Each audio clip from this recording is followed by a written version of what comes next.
28ရက်3လ2025တောက်ကြနေမှာလောက်ခဲ့တဲ့ NR Richter scale 7.7 magnitude ပမာဏရှိတဲ့မြေကလေးကြီးကြောင့်ကျွန်တော်တို့မြန်မာနိုင်ငံမှာထိခိုက်သေးဆုံးမှုများစွာဖြစ်ခဲ့ရပါတယ်လွန်စွာပဲစိတ်ထိခိုက်ဖွယ်ရာဖြစ်ရတဲ့ကိုမြင်တွေ့ခဲ့ကြရတာလည်းဖြစ်ပါတယ်ဒီထဲမှာငလင်ကြောင့်တိုက်တီပြိုပိပြီးတော့ဆုံးမသွားတဲ့တိမ်မသွားတဲ့လူတွေရှိတယ်လို့မတည်ဘဲနဲ့လွတ်မြောက်လာခဲ့တဲ့ကံအကောင်းဆုံးလူသားတွေလည်းရှိနေခဲ့တာဖြစ်ပါတယ်ဒီနေ့မှာတော့ social media မှာလူပြောများမျှဝေတာများနေတဲ့အကြောင်းအရာလေးတစ်ခုဖြစ်တဲ့ပြားတွေကြောင့်ဆရာတော်တွေငလင်ဘေးကလွတ်လာတယ်ဆိုတဲ့အကြောင်းအရာလေးတင်ဆက်ပေးမှာဖြစ်ပါတယ်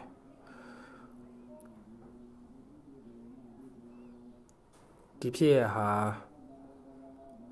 အောင်ချမ်းသာ62လမ်းစာတင်တိုက်ကအောင်တမာရီဝိဟာရအကြောင်းတိုက်ကြီးမှာဖြစ်ပွားခဲ့တာဖြစ်ပါတယ်ထူးဆန်းတာကငလင်မလုတ်ခင်တရက်အလိုမှာအဲ့ဒီအကြောင်းကြီးကိုပြားတွေရောက်လာတယ်တဲ့29ရက်နေ့ပေါ့ပြားတွေရောက်လာတယ်ရောက်လာပြီးတော့